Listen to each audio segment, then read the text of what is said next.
Hi, welcome to Gloria Deo Academy, raising lifelong worshipers, lifelong learners, and lifelong servants.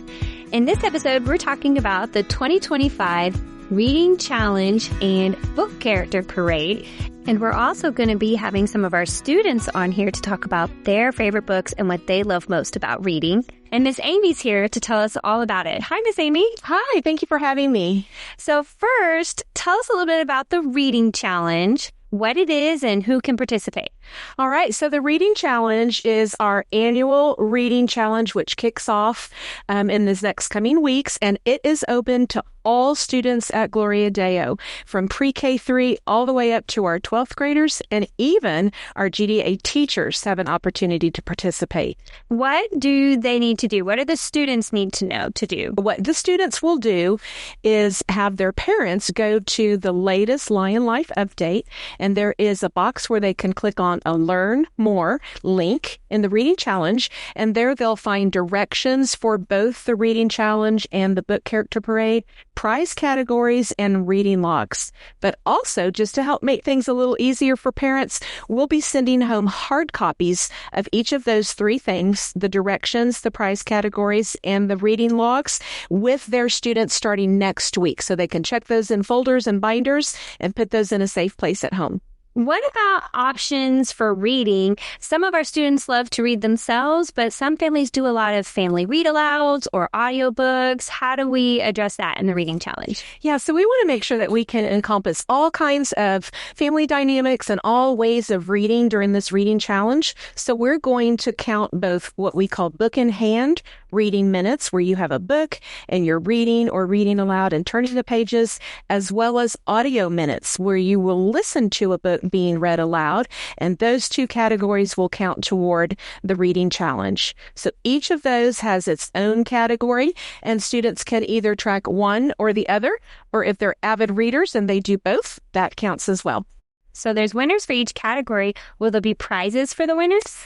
Well, we will have prizes since it's a friendly challenge and competition. We really like to focus on just setting goals for yourself and then meeting those goals. We will have winners for each grade level, a category for the most minutes both in reading and the read aloud.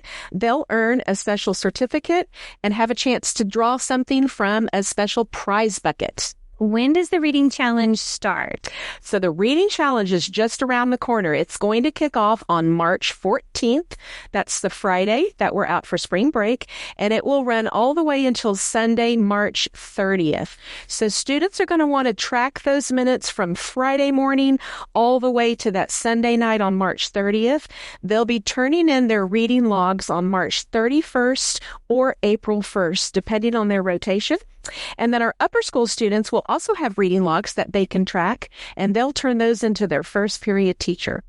Does this also go through the days of spring break? So students need to be tracking their minutes during spring break as well?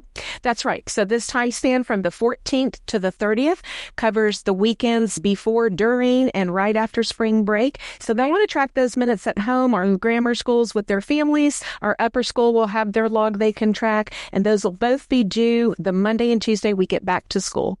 Awesome. I love that this is school-wide. It's everyone from our pre-K, our grammar school, our upper school students, and teachers and staff, that everyone is invited to participate, but they all have their own challenge categories to challenge themselves and then reach goals that they set. That's right. We really want to make this just an all-encompassing family event where we can reach all kinds of readers at all different levels and all different grades. Now, at the end of this, you mentioned the Book Character Parade. So when is the book parade going to be? So the Book Character Parade is going to be Wednesday, April 9th, and Thursday, April 10th. And that Book Character Parade is for our lower grammar students from pre-K3 through second grade, and their teachers will be dressed up as well. It's a little schoolhouse. That's right. They can be dressing up as their favorite book character costume. who is invited to attend? So we are hoping and inviting all families to attend, from parents and grandparents. We want as many people coming out and cheering us on during the parade as possible. That's always a fun morning, seeing the students coming up and walking up in their costumes. There's usually a photo area that our armor bearers have set up so you can take pictures of your kids dressed up. And then we do a short devotion and we enjoy the book character parade before announcing all the awards. So it's usually a beautiful sunshiny day filled with lots of fun. So we hope that our families, parents, grandparents can all be there for that book character parade. Yes, and I want to add as well, Robin, that with our book character parade being just primarily for pre-K 3 through second grade, our upper grammar students are invited to join us as well. So 3rd, 4th, 5th, and 6th will come on down to the courtyard at the little schoolhouse at the beginning of the parade to cheer us on, maybe even reflect and remember and reminisce about some of their favorite books when they were in lower grammar. And then they will be there as well for our book challenge awards from pre-K 3 up through 6th grade. Oh, how fun. I love that because my older grammar kids, they get just as excited about seeing their younger siblings dressed up as my littles who are actually dressing up. So it's fun for everyone. That's great. Are there any boundaries or anything parents should be aware of for the costume part of it?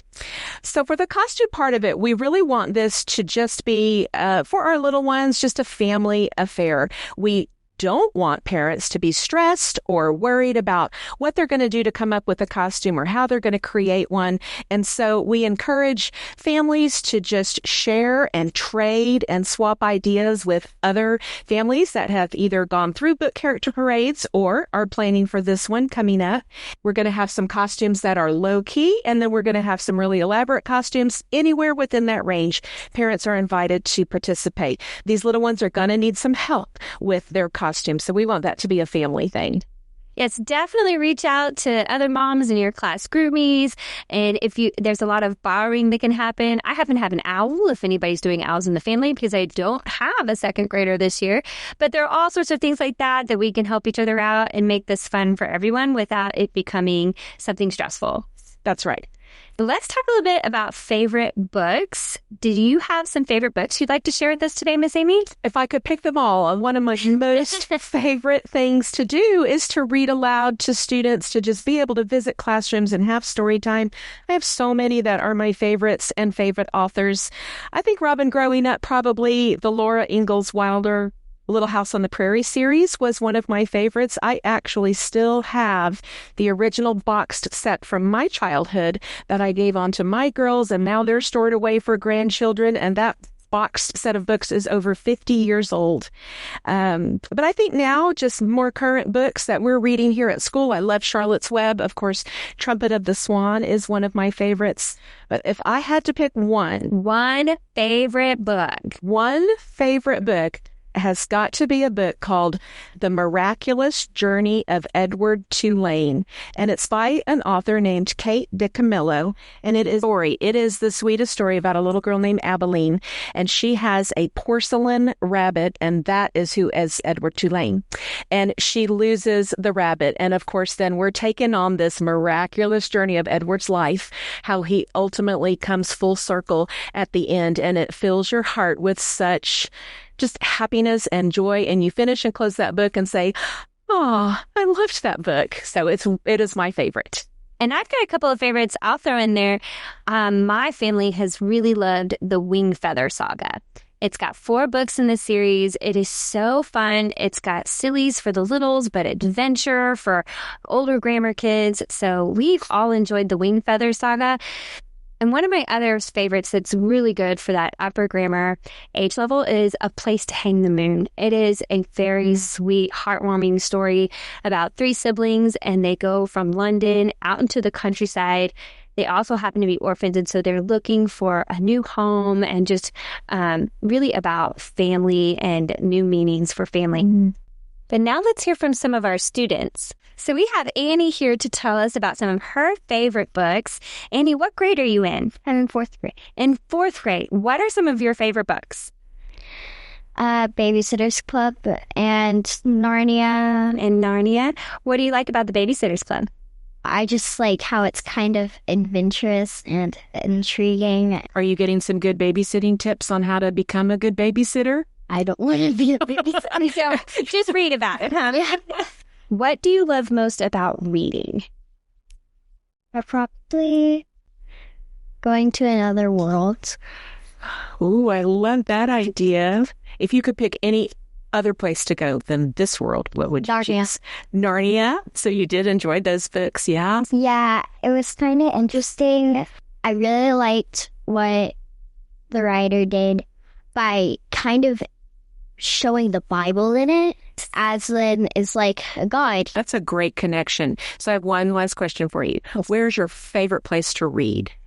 It would probably be in my room. It's very sunny and warm. And my dog's usually in there.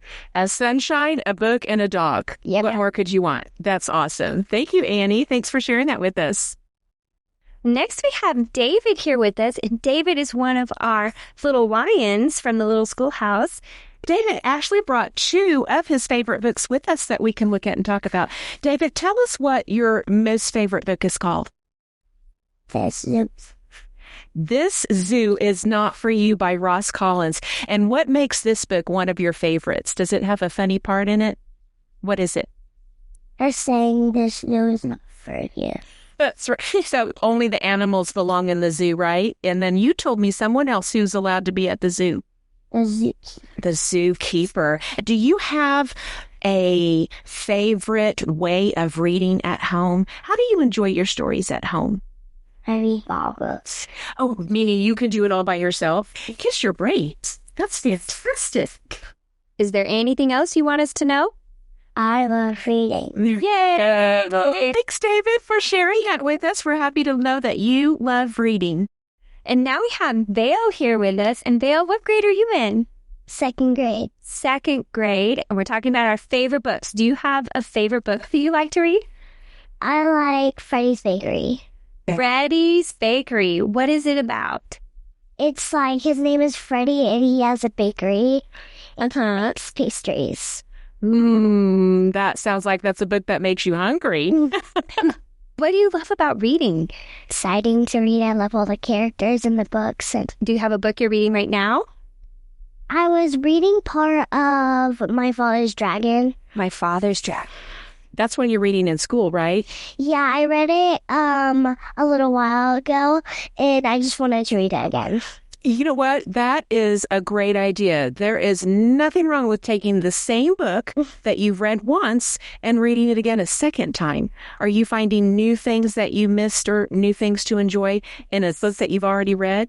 I love that idea. It's always fun to reread a favorite book again. Well, thanks so much, Phil, for sharing with us. Mm-hmm.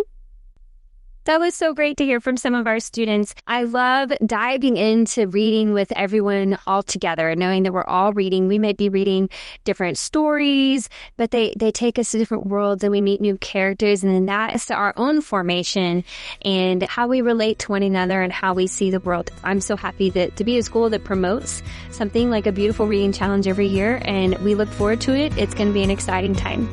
I'm looking forward to it as well. Thank you, Robin. And if anyone has any questions, always reach out to your child's teacher or Mrs. Amie down at the little schoolhouse, and they'll be happy to help you any way they can. Thanks for listening. Everyone have a great week.